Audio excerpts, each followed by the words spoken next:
When I was 7 years old, I went to my first oil painting class. It was held outdoors at 6 a.m. on a Saturday. For a kid to get up that early just to study, you can tell I was excited. My sleepy parents, not so much. So the class was outdoors, and the beginners were set right in the middle, so everybody could see everybody. So I was surrounded by these amazing artists. And I was eagerly waiting for my materials, imagining blues and purples and pinks. The teacher came up to me and gave me two colors, this horrible mustard brown and white. The class began with, "Welcome to Monochrome." If you're not familiar with what this is, it's basically a technique that you use one color and either black or white, and you make different shades of this color. It sounds simple? It did to me at the time. I was so wrong. It took me nearly a year to get 2 more colors in my set. It's 3 times the effort with 5 times the potential for mistakes. I remember thinking smugly, I will master this quickly and I'll get more colors in my set. Yeah, that didn't happen. What did I eventually learn? That the simplest things become harder if you have limited tools. This really stuck with me. Why? Because the more options you have, or the more tools you have, the easier it is to distract from things that you're really not good at. Let's say I'm not good at painting mountains. I would draw some happy trees in front, and I would distract it, and it would be just a background. We all do this. It's the same in life. We take our skills and try to highlight what we're good at, to hide a little bit the things that we're not. So, in situations that require us to actually be active, let's say I got asked to help in a conference, and let's say I know I'm not good at public speaking, something I really shouldn't be contemplating right now. So what will happen? I will search through my colors and focus on my strengths. Maybe I'm good at logistics. Maybe I'm great at planning. So I will use these skills and say, perfect, I know myself, I know how to help, now all I have to do is move forward. So here I am with all my colors, 1,000 colors in my set, and all I have to do now is conquer the world, right? But is this true for everyone? Let's set some facts. Not everybody is born with 100 colors in their set. Usually, we only have a few, and as we grow and learn, we get to have more. We move from monochrome to full color. With this way of thinking, possibilities really seem endless. But again, is this true for everyone?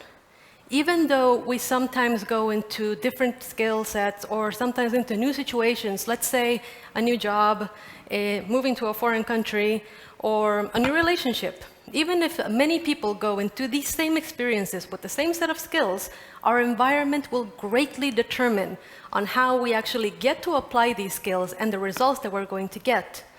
So if we have an environment that nourishes our skill set, that promotes growth, sky's the limit. But what if we're not? What if we show up with a 300 color set and we only get to use 2?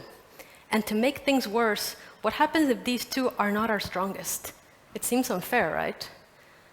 But these situations are very real, and they're very uncomfortable, and they are disturbing in many ways. Nobody wants to go up to anybody and say, my colors are all gone. Colors in this chance can be your voice, opportunities, skills you want to learn. So again, it's really a moment for growth, true for everybody. What would happen is that in these situations, you would think to yourself, how do we move forward? Even though situations seem complicated, even though situations are complex, there isn't really a universal answer for everybody. How to move forward? There is really no way for me to tell you, this is the formula. Now you're all going to succeed. Situations are very complex, and many variants actually affect your results. But that doesn't mean that nothing can be done. Every situation offers room for change. So, what I want to share with you is 3 stories that I've had the major privilege to be a part of. These are people that are very real. The names are fictional, so please don't be looking for them in the audience. But these are situations and these are stories that I want to share with you that have very little in common. The speakers are not from the same country. They don't have the same religion. They don't even like the same music. but what they do have in common is experiences that have changed them and their environment forever. So first, let's start with Han. He suffered from a multiple amount of harassment, mostly in the way of verbal harassment. He would get to wake up every morning to be called a burden, a shame to his family, useless at his job. He was miserable. I interestingly met him because I was teaching him how to paint. And through this method, actually, I gave him advice that I only reserved for painting. And it was, try and take another perspective. Step back and see things from another point of view. When you're painting and you have your canvas stuck to your face, you can only focus on your mistakes. They seem huge. But if you step back and you actually see the whole picture, one, you might notice that the mistake is tiny. In another case, it might be that that mistake actually gives your painting character. It gives it your own style, your own touch. Second, the advice that I gave him is that borrow colors. This is something that I refer to is surrounding yourself with inspiration. It can be quotes, it can be people, it can be anything that moves you. I call it borrowing colors because it's easier to see somebody else's virtues before your own. So if you surround yourself with people that inspire you, it's easier to learn your own skill set through them. So where is Hans now? He is actually a professor, and he is inspiring people to go out into the world and try things that are, to him, used to be impossible. Second, we have Maria. She suffered mostly from religious and power harassment, which is really regrettable for her. In her country, it was very common for her boss to verbally abuse her. If you managed to actually survive this, you were considered strong. If not, you were considered a liability. For her, a change of perspective really couldn't be the advice I would give her. For her, it was getting back and managing your self-worth. With her, we managed a tool that I nicknamed To Know Me. It's a play on words. Mostly, it's a reminder that you should remind yourself of three things. Firstly, in tough situations, in hard situations, in harassment situations, remind yourself, no, I do not deserve this. Second, no, this is not forever. No situation that leads to uncomfortable things lasts forever, even though at the time it seems like it does. Second, there is more for me. So as you can see, we call it To Know Me because there's two no's and there's a me at the end. And the focus is that the first step to get out of these situations is to know yourself first. Know your colors, know your skill set, and acknowledge your self-worth as a first tool. For Maria, it has been a very long journey to recover her colors, to get them back. But now, she's actually a part-time counselor, helping people, sharing these tools, also sharing them the idea that just like Monochrome, life is harder with limited tools. Lastly, we have Nuri. This woman was a powerhouse. She's a huge inspiration to me. Not only does she have a 1,000-color set, she has a titanium box. She survived racial and religious discrimination every single day at her work.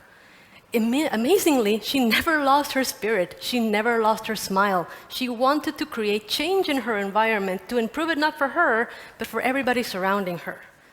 So we came up with an idea. She told me the best way to fight harassment is through education. So she booked a room in her office, and just with her boss and her colleagues, she decided to make an educational project. She shared her culture, she shared her religion, she shared her point of view. This was a huge success. It led to months and months of follow-up questions for the ones that attended. This meeting became really easy gossip. Soon, the gossip reached HR. HR decided to adopt this as a company policy. So every new member that would come into the company would share their experiences, would share their points of view. This would actually prevent people from making the wrong conclusions over information they do not have. It's very easy to assume wrong information because you're not well educated. And it's something rather easy to combat. So now, actually, where is Nuri? She's not only in charge of a multinational program of education for this multinational company, but it's spreading throughout her country as well. This is a huge example of how a single person can lead to humongous change that will benefit everybody around her. So, as I said from the beginning, these people really don't have much in common, except the experiences that unite them and change their environment. But in these stories, I have found the tools that I want to share with you that might not only help you with your personal situations, but might help prevent further harassment from happening. Firstly, get another perspective. Educate yourself on what is happening around you. Try and see things from another way. Try and see things from a positive point of view, if at all that's possible, because some situations are very difficult and it's hard to see. Second, surround yourself with color. Surround yourself with inspiration. Find what moves you. Find out what wakes you up in the morning. It can be the smallest and tiniest of things. Start small. It will make a big impact in your life.